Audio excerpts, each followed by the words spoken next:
வீரபாண்டி சட்டமன்ற தொகுதிக்குட்பட்ட அனைத்து நிர்வாகிகள் ஆலோசனை கூட்டம். இதுல கிளைக்கழகங்கள் முதல் கிளைக்கழக செயலாளர்கள், ஊராட்சி செயலாளர்கள், பேரூராட்சி செயலாளர்கள், பேரூராட்சி நிர்வாகிகள், ஒன்றிய கழக செயலாளர்கள், நிர்வாகிகள், நகர்கழக செயலாளர்கள், நிர்வாகிகள் என மற்றும் இந்த தொகுதியைச் சேர்ந்த அம்மா மக்கள் முன்னேற்ற கழகத்தின் அனைத்து நிலை நிர்வாகிகளின் கூட்டம் இன்றைக்கு நடைபெற்றுக் கொண்டிருக்கிறது. அதில் கலந்து கொள்ளதான் நாங்கள் எல்லாம் வந்திருக்கோம். வேற எதுவும் நீங்க கேட்கறதுனா கேளுங்க.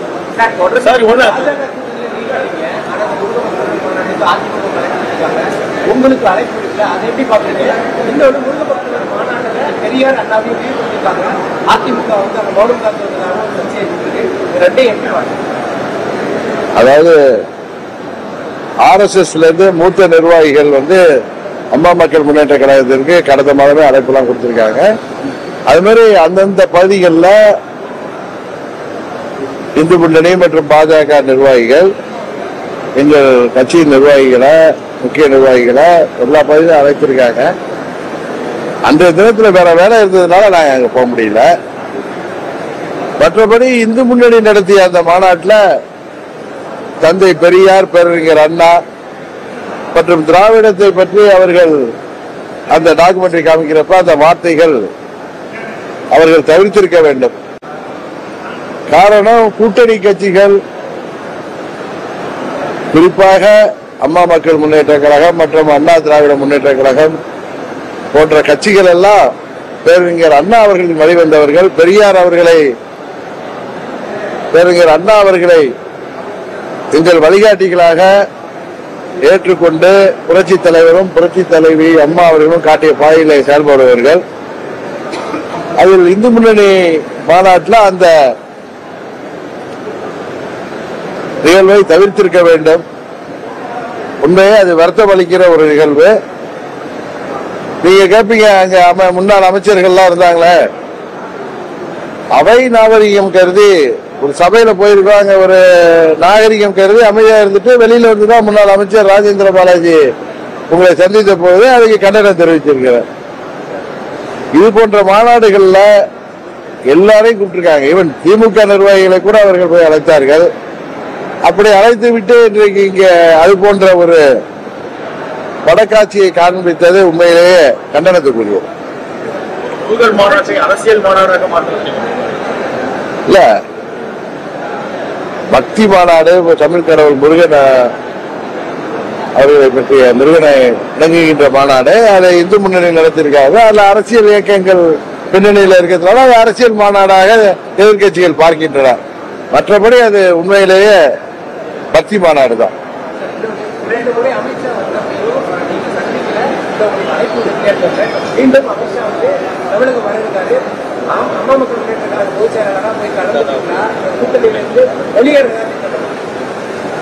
அதாவது இப்ப இந்து முன்னணி நடத்திய மாநாட்டுக்கு உங்களுக்கு அழைப்பு இல்லையா அப்படின்னு கேக்குறாரு. ஏன் நெகட்டிவாவே கேக்குறீங்க? ஏன் நெகட்டிவாவே பாக்குறீங்க?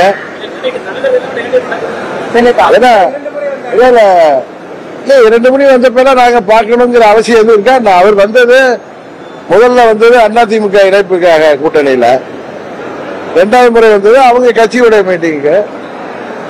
நாங்கள் விருப்பப்பட்டால் அவரை உறுதியாக சந்திப்போம். அதுபோல அவரும் விருப்பப்பட்டால் என்டிஏ கூட்டணியில் உள்ள கட்சிகளை சந்திப்பார். இல்ல நீங்க சந்திக்கல கேட்கறதுனால இன்னும் ஒரு பெரிய மாற்றம் வரப்போறதில்லை. மோடி அவர்களை பிரதமராக்கணுங்கிற ஒரே நோக்கத்தோடு 3வது முறை அவர் பிரதமராக இந்தியாவிற்கு வருவதன் மூலம்தான் நாட்டின் பாதுகாப்புக்கும் வளர்ச்சிக்கும் சிறந்ததாக இருக்க முடியும் என்கிற எண்ணத்தில் நாங்கள் அந்த கூட்டணியில இணைந்திருக்கின்றோம். மற்றபடி திமுகவை வீழ்த்த வேண்டும் என்கிற ஒரே குறிக்கோளோடு செயல்பட்டுக் கொண்டிருக்கிறோம். அமமுக சார்பில் அதன் பொதுச்செயலாளராக நான் மத்தியிலே உள்ள அமைச்சர்களையோ இல்ல பாஜக நிர்வாகிகளை சந்திக்க வேண்டும் என்றால் உறுதியாக சந்திப்பேன். அதுபோல அவர்களும் தேவைகள் இருந்தால் எங்களை உறுதியாக சந்திப்பார். சார், இந்திய கூட்டணியை பொறுத்தவரை தமிழகத்துல எடப்பாடி பழனிசாமி தலைமையில தான் போட்டிருக்காங்க. இப்ப நீங்க உங்களுக்கு ஒரு எலெக்ஷன் அப்போ ஒரு சீட்டு கேட்கணும் அப்படின்னா நீங்க உங்களுடைய பேச்சுவார்த்தை யாரோட இருக்கு? பொறுத்திருந்து பாருங்க. நாங்க என்டிஏ கூட்டணியில அங்க வகிக்கிற ஒரு கட்சி. ஏன் அவசரப்படுறீங்க? இன்னும் தேர்தலுக்கு 7-8 மாதங்கள் இருக்கு.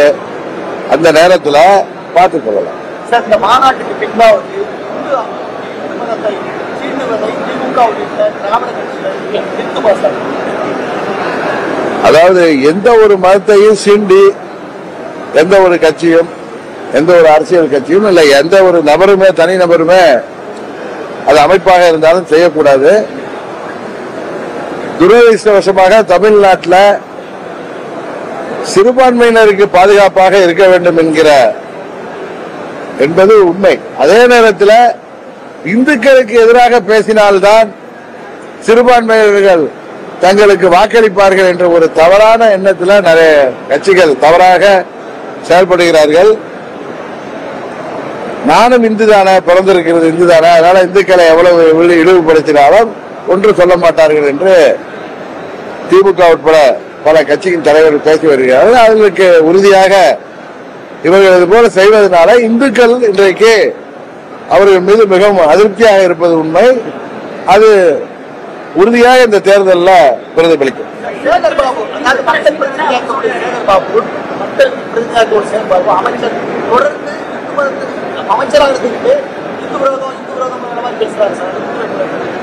எனக்கு தெரிஞ்சு அவர் மாதம் சபரிமலைக்கு போயிட்டு இருந்தவர் எங்க கட்சியில இருந்தப்பெல்லாம். இப்ப அவர் திமுக வேஷம் போட்டிருக்கிறதுனால அப்படி பேசுறாருன்னு நினைக்கிறேன். அங்கேயே அவர் அறநிலையத்துறை அமைச்சர் தான் இருக்காரு. அவர் பெயர் நல்ல பக்திமான், அது எனக்கு தெரியும். அவர் ஏன் இப்படி பேசுறாருங்கிறது எனக்கு தெரியவில்லை. இருக்கலாம், ஏன்னா திமுக அன்னைக்கு கூட திருமாவளவன் அவர்கள் அவர் திருப்பரங்குன்ற கோயிலை சுத்தி பார்க்க கூட போயிருக்கலாம். அவருக்கு ஒண்ணு கடவுள் பக்தி இல்லாமல் கூட இருக்கலாம். ஆனா அங்க விபூதியை வாங்கி வைத்துக் கொண்டு அதை அழைத்தது அவருடைய ஒரு சரியான நடவடிக்கையாக இல்லை. இன்றைக்கு சமாளிப்பதற்கு வேர்த்திச்சு தொடச்சாங்கிறாரு. எந்த மதத்தையும் அவருக்கு போயிருக்க கூட தேவையில்லை. ஏன்னா அவர் சனாதன தர்மம் அப்படின்னா நமக்குலாம் தெரியாத விஷயங்கள் எல்லாம் தாக்கி இந்து மதத்துக்கு எதிராக பேசுறாரு. நாம் ஒரு மதத்திற்கு ஆதரவாக இருக்கணும் என்கிறது எந்த அரசியல் கட்சிக்கும் தேவை கிடையாது. இங்க இந்தியாவில் வாழ்கிற, தமிழ்நாட்டில் வாழ்கிற அனைத்து மதத்திற்கும், அனைத்து சமுதாயத்திற்கும் பொதுவாக ஒரு கட்சி இருந்தால்தான் நாளைக்கு ஆட்சி அதிகாரத்துக்கு வரும்போது எல்லோரையும் சமமாக பார்த்து அவர்களுக்கு அந்த பகுதிக்கு தேவையான திட்டங்களை செய்ய முடியும். அதுதான் நாட்டுக்கு நல்லது, அதுதான் அந்த அரசுக்கும் நல்லது.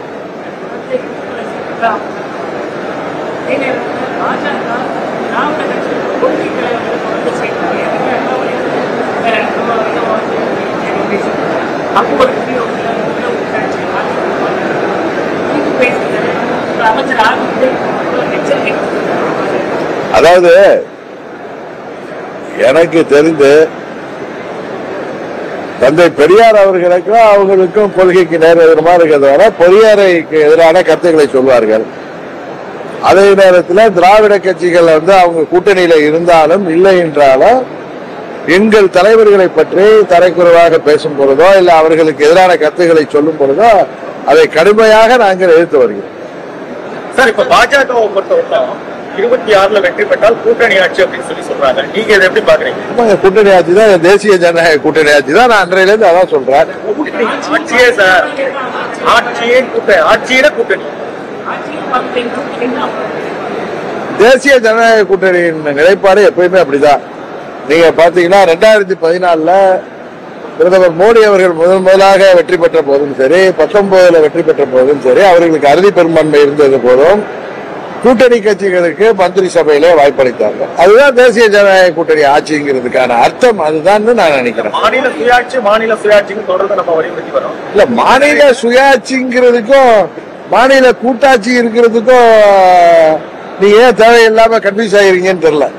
கூட்டணி மந்திரி சபை இருப்பதாலே சுயாட்சியை விட்டு விடுவார்கள் என்பது விட்டுவார்களா என்பது தெரியல. நீங்க ஏதாவது கொளுத்தி போட்டு ஏதாவது வாய்ப்பிடுங்கிறோம். இன்றைக்கு இந்த ஆட்சி மக்கள் விரோத ஆட்சி. இன்னைக்கு கூட பார்க்கிற ஊடகங்கள்ல 3 வயது பெண் குழந்தை முதற்கொண்டு பாலியல் துன்பத்துக்கு ஆளாகிறாங்க. எங்கு பார்த்தாலும் கொலை, கொள்ளை, திருட்டு, வழிப்பறி.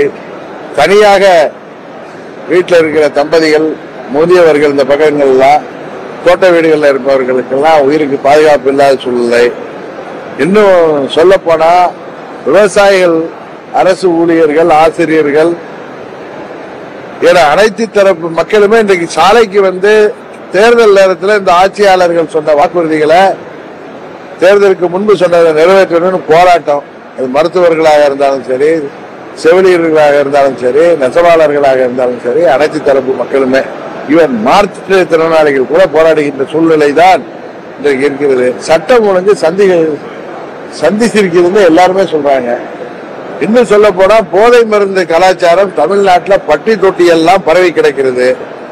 இந்த ஆட்சியின் மீது மக்கள் கடுமையான கோபத்தில் இருக்கிறார்கள். இதுவரை தமிழ்நாட்டில சுதந்திரத்துக்கு அப்புறம் நடந்த ஆட்சிகளிலேயே மோசமான ஒரு ஆட்சியாக இன்றைக்கு திமுகவின் ஆட்சி இருக்கிறது.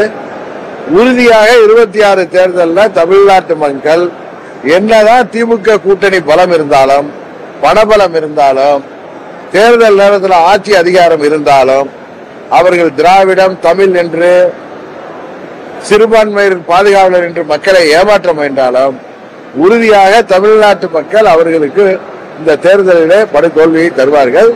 உறுதியாக எங்கள் கூட்டணி தமிழ்நாட்டில் சிறந்ததொரு ஆட்சியை உருவாக்கி காட்டுவோம். அதாவது ஓர் அணியில வந்து இணைவதற்கு தான் வாய்ப்பு இருக்க தவிர ஒன்று சேர்ங்கிறது வந்து ஒரு சிலரோட சுயநலம் காரணமாக அது நடப்பதற்கு வாய்ப்பு இருப்பதாக நான் நினைக்கிறேன். கூட்டணியோட தலைவராகவும் இருக்காரு. யாரு கூட்டணி தலைவராக இருந்தாலும் தேசிய ஜனநாயக கூட்டணி, அதுல அம்மா மக்கள் முன்னேற்ற கழகம் அங்க வகிக்கிறது. திமுகவை வீழ்த்த வேண்டும் என்கிற ஒரே நோக்கத்தோடு நாங்கள் இந்த கூட்டணியில் தொடர்றோம். அதற்கு அப்புறம் தேர்தல் நேரத்தில் மற்ற விஷயங்களை பார்த்துக்கொள்ளும். உங்களுக்கு ஏற்புடையதான் அமையுமா? பொறுத்திருந்து பாருங்களா. இப்ப காங்கிரஸும் கம்யூனிஸ்டும் ஒரே கூட்டணியில் இல்லையா? இங்க தமிழ்நாட்டில் கூட்டணி, கேரளால எதிராக இல்லையா? அதனால கொள்கைக்கும் ஒரு மக்கள் விரோத ஆட்சியை வீழ்த்துவதற்காக நாம் சில சமரசங்களை செய்து கொள்வது இன்னும் தவறான விஷயமாக நான் கருதுகிறேன்.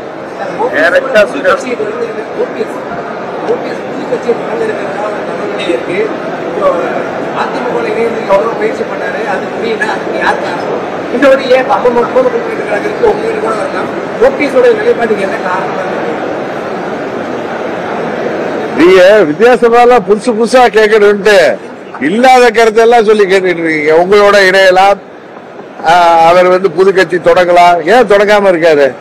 அதுக்கு காரணம் ஒண்ணு இருக்கணும்ல. அத நீங்க அதை என்னன்னு புரிஞ்சுக்கிற மாதிரி உங்களுக்கு தெரிஞ்சிச்சுன்னா நீங்க கேள்வி கேட்க மாட்டீங்க.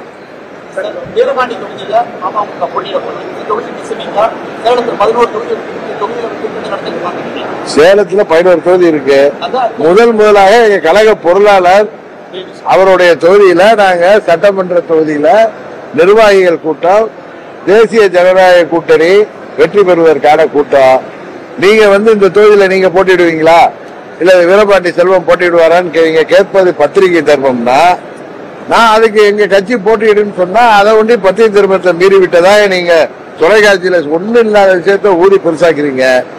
இந்த தொகுதியில முதலாக சேலம் மாவட்டத்தில் எங்களுடைய கழக பொருளாளர் மூத்த நிர்வாகி அவர் தொகுதியிலிருந்து சேலம் மாவட்டத்தில் உள்ள 11 தொகுதிக்கான தொகுதி வாரியான செயல் வீட்டர் கூட்டங்களை இங்க தொடங்குது.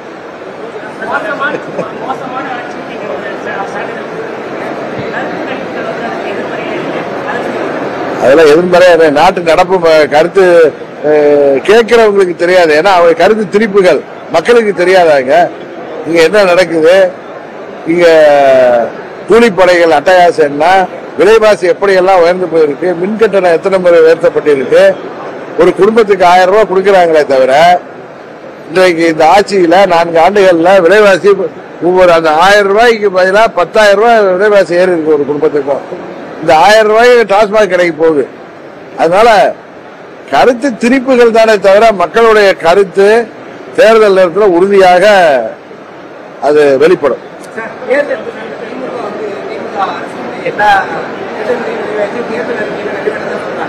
குறிப்பா சத்துணவு சார் நான் உங்க கேட்கறதுக்கு முன்னாடியே நான் பதில் சொல்லிடுறேன். அவங்க கூட்டணி கட்சி தானே கம்யூனிஸ்ட் சிபிஎம், அதோடைய தலைவர் சண்முகம் ஓப்பனா உங்க மீடியால தான் சொல்றாரு, திமுக தேர்தல் வாக்குறுதிகள் சொன்னதெல்லாம் நிறைவேற்றினாதான் 26 தேர்தல்ல தைரியமாக மக்களை போய் சந்திக்க முடியும் அப்படின்னு சொல்லியிருக்காரு. இதுதான் உங்களுடைய நீண்ட கேள்விக்கு எனது பதில்.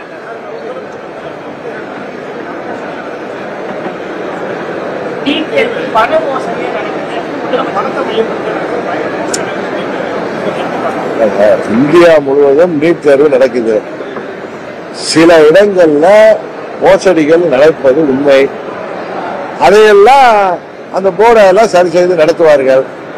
முதலமைச்சர் ஒரே கையெழுத்துல நாங்க நீட் தேர்வை ரத்து செய்வோம் முடியாத ஒன்றை சொல்லிவிட்டு நீ சமாளிப்பதற்காக இதெல்லாம் பேசிட்டு வர்றாரு.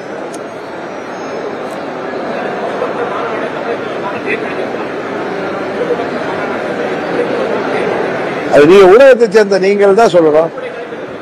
என்னுடைய கருத்து இன்னும் தெரிஞ்சுட்டு தான் சொல்ல முடியும். நேற்று தான் நடந்திருக்கு, இன்னும் தெரிஞ்சுட்டு தான் சொல்ல முடியும்.